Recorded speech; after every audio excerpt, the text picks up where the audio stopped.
Toda expansão de poder começa com uma justificativa nobre. Nunca se apresenta como controle, mas como cuidado. Nunca como vigilância, mas como proteção. É assim que medidas extraordinárias se tornam aceitáveis e interferências profundas passam a parecer razoáveis. Agora, sob o argumento de proteger a saúde mental dos adolescentes, surge mais uma proposta que promete segurança, mas carrega implicações muito maiores. O que está sendo colocado em debate não é apenas o uso das redes sociais por menores de idade. O que está sendo ameaçado é a autoridade da família e o anonimato na internet. Este é o Visão Libertária, sua fonte de informações descentralizadas e distribuídas. Ajude a propagar as ideias de liberdade. Deixe seu like e compartilhe com seus amigos. Um artigo seu pode virar vídeo aqui também, sabia?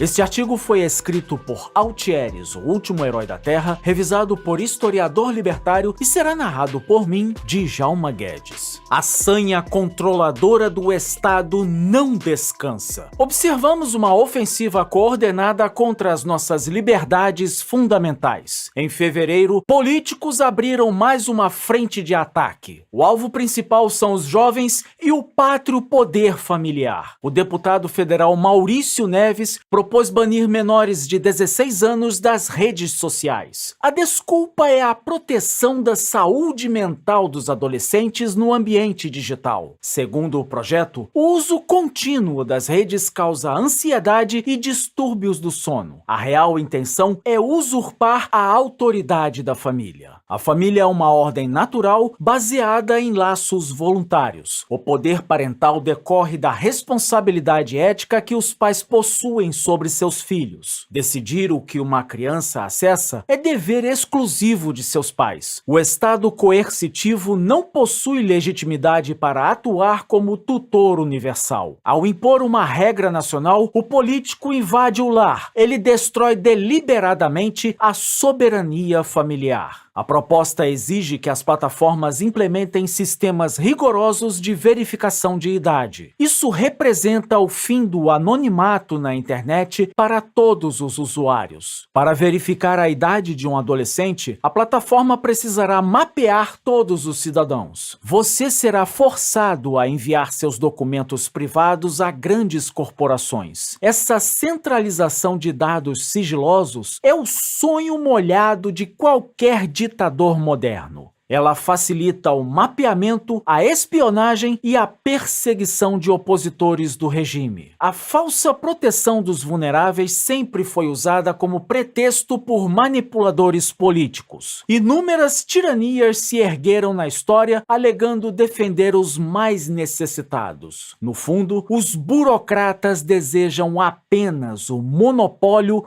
do controle social. O projeto escravagista não é um caso isolado no cenário mundial. Ele copia uma agenda intervencionista implantada por aquele país que estatistas chamam de Austrália. Lá, uma proibição de alcance semelhante entrou em vigor no final de 2025. O governo proibiu o acesso a plataformas digitais para menores de 16 anos. As empresas que descumprirem a regra enfrentam multas de até 32 milhões de dólares. Plataformas gigantes como YouTube, Instagram e TikTok foram diretamente atingidas pela medida. O impacto produtivo dessa imposição australiana já se revelou trágico. Adolescentes brilhantes que construíram negócios digitais foram prejudicados sumariamente. Houve uma despedida em massa nas plataformas, com jovens perdendo seus canais de renda. A máquina estatal destruiu o patrimônio intelectual moldado por criadores em crescimento. Muitos usavam a conexão de alto desempenho para fugir do monopólio educacional do governo. Em vez de absorverem doutrinação estatal, os jovens aprendiam programação e idiomas na prática. O político estatista odeia jovens que buscam independência financeira. A máquina pedagógica do governo fabrica pagadores de impostos submissos, medrosos e previsíveis. Trata-se do mais eficiente eficiente maquinário de doutrinação sustentado por meio do roubo diário chamado impostos. Ao extinguir perfis prósperos de jovens criadores, o burocrata elimina fontes de receita vital. Existiam gênios precoces que bancavam suas famílias utilizando apenas serviços digitais para o exterior. A verdadeira solução para os riscos virtuais está no livre mercado global. Softwares privados de monitoramento e bloqueadores parentais resolvem o problema da segurança de forma eficaz. Eles protegem as crianças sem precisar escravizar o restante da sociedade.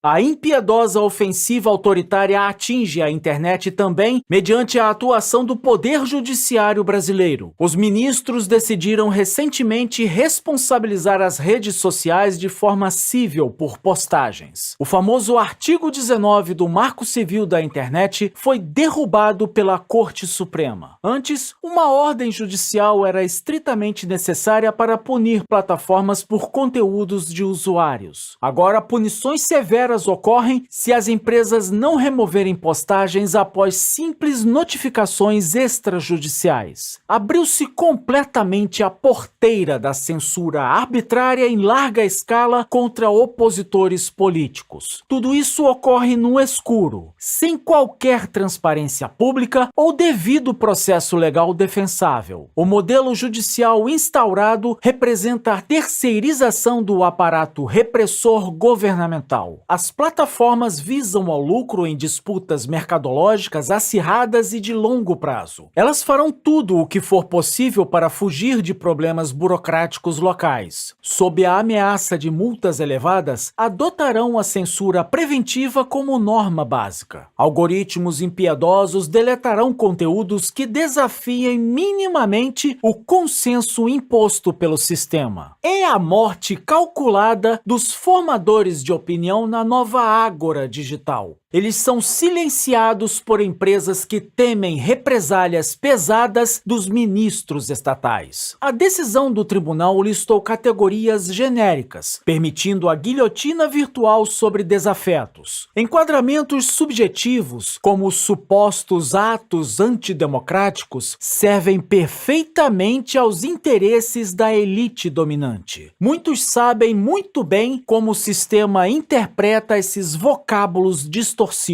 O ministro Alexandre de Moraes condenou a ideia de uma internet supostamente sem leis, em suas palavras. Essa é a visão típica do burocrata descolado da dinâmica do mercado. Para o centralizador estatal, a ausência de coerção denota iminente anarquia destrutiva, mas a ordem pacífica emana das interações voluntárias, enquanto o caos frequentemente decorre da ação estatal.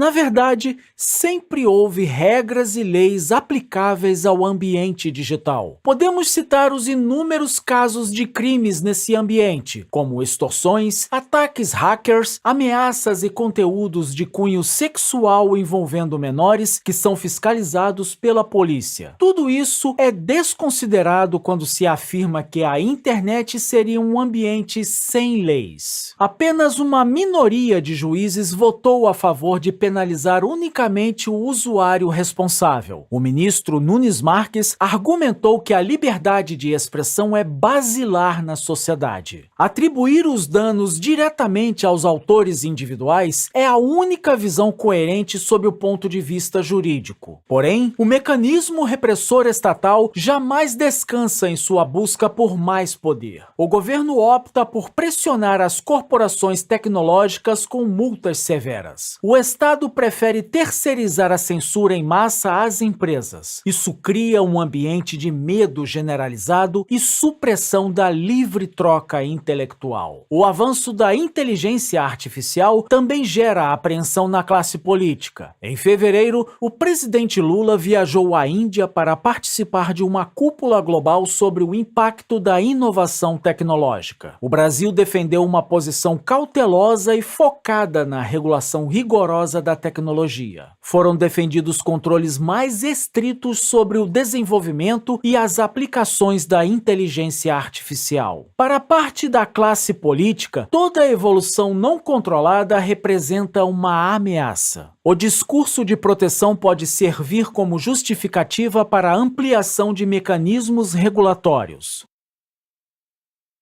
Por trás das palavras diplomáticas, há um debate real sobre soberania digital e controle de dados. No Brasil, o governo impulsiona o Plano Brasileiro de Inteligência Artificial com verbas significativas. O projeto inclui a criação de uma chamada nuvem soberana estatal. Ela será gerida por empresas públicas como o Serpro e Dataprev. A proposta é manter os dados sob jurisdição nacional. A ideia de soberania digital nacional levanta discussões complexas. Se o Estado monopoliza a infraestrutura de dados, aumenta seu poder sobre a sociedade civil. Uma inteligência artificial desenvolvida por órgãos governamentais naturalmente refletirá diretrizes institucionais. Regulações excessivas podem dificultar a atuação de pequenas empresas e favorecer grandes grupos já estabelecidos. Startups inovadoras podem enfrentar dificuldades diante de altos custos regulatórios. O mercado tende a se concentrar quando as barreiras de entrada se tornam elevadas. A esperança de muitos reside na descentralização tecnológica. Protocolos distribuídos, criptografia forte e sistemas baseados em blockchain reduzem a dependência de estruturas centralizadas. O Bitcoin, por exemplo, representa uma alternativa descentralizada no campo monetário. Redes distribuídas dificultam censuras unilaterais. A criptografia continua sendo uma ferramenta relevante de proteção da privacidade. O paternalismo estatal pode enfraquecer a responsabilidade individual quando substitui completamente a autonomia das famílias. Quando o governo define limites amplos sobre o uso de aplicativos, surge o debate sobre até que ponto isso interfere na esfera privada. Pais continuam sendo os principais responsáveis pela formação moral e educacional de seus filhos. Educação tecnológica e pensamento crítico tornam-se ferramentas essenciais nesse cenário. O debate sobre regulação digital e liberdade continuará se intensificando. A expansão de multas, exigências e mecanismos de controle reflete um embate maior entre centralização e descentralização. Leis aprovadas hoje convivem com tecnologias que evoluem rapidamente. Independentemente do posicionamento adotado, é fundamental manter a mente crítica, acompanhar os desdobramentos e defender princípios considerados essenciais como liberdade, responsabilidade e propriedade. Obrigado pela audiência. Esse é um canal colaborativo. Participe você também. Cadastre-se agora mesmo no nosso site visãolibertaria.com e envie seus artigos por lá. Os nossos colaboradores recebem recompensas em Bitcoin. Inscreva-se no canal e clique no botão da campainha para ser avisado de novos vídeos. Até a próxima e viva a liberdade!